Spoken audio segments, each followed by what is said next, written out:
So, ang next naman natin, yung mga reports. So, login lang tayo ulit. Close natin yung notification. Punta tayo sa more options. Ito yung reports. And then dito, pipili ka lang kung ano yung gusto mong makitang report. Merong detailed sales. Makikita mo yung mga items. Kung meron siyang discount. And then lahat ng reports, pwede mo siyang export to Excel. Pwede ka rin pumili ng date range. For example, from November 1 up to current date. Then generate mo lang yung report. Click export to Excel. So, mag-generate siya dapat ng Excel file na pwede mo nang i-save later on sa flash drive or email. So, ito yung Excel.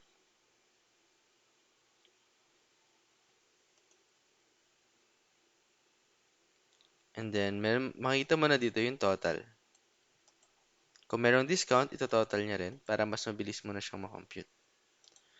So, check pa natin yung ibang reports. Meron din dito yung summary sales report. Dito naman, makikita mo yung per invoice. Kung meron siyang discount, kung na-issue ba siya or na-cancel. Meron ding item sold report. Ito naman, sa summary niya yung nabili dun sa item na yon based on sa date na pinili mo, and then makikita mo yung net sales.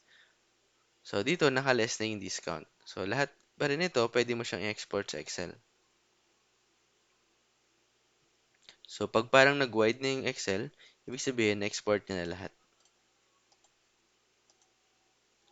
Other reports naman is on-hand stocks. Ito, medyo matagal siyang gawin.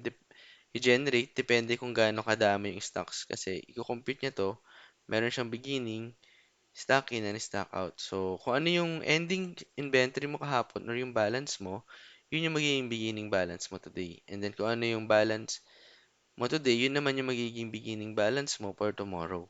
So, makikita mo dito lahat ng item mo, stock in and stock out mo, and kung magkano pa yung total cost of goods mo. So, pwede mo rin yan na-export sa Excel. So, may profit report din. Makikita mo naman dito yung net sales mo per day, kung magkano yung kinita mo, at kung magkano yung cost ng item na yon. So, dapat laging mas mataas yung net sales mo kaysa sa cost. Kung meron chance or kung nagkaroon ng scenario na mas mataas yung cost, ibig sabihin, may item na mas mataas yung cost kaysa sa selling price. So, check mo naman yon kung may nag-negative dito sa profit by category. Kasi dito makikita mo yung cost ng item at kung magkano yung profit niya. Kung meron nag-negative na profit, yun yung kailangan mong baguhin ng cost dun sa products. Sales by sales tab, ito, same lang din siya. Nakalagay kung magkano yung cost and magkano yung profit. And then, additional stocks report, ito naman lahat ng mga deliveries na pumasok sa'yo based dun sa date na pinili mo. Meron ding deduction stock report, makikita mo din dito kung ano yung mga na-out. And then, kung ano yung remarks na pinili mo during stock out.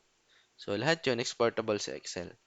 So, itong reports naman is output na lahat ng mga transactions na ginawa natin. So, pwede mo na itong piliin or kung gusto mo siyang i-filter out.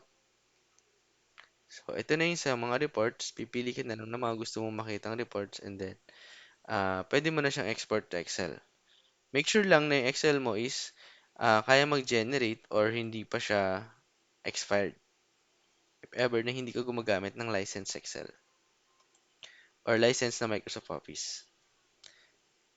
Then, close lang natin to. And, yung ibang buttons is hindi na masyado nagagamit.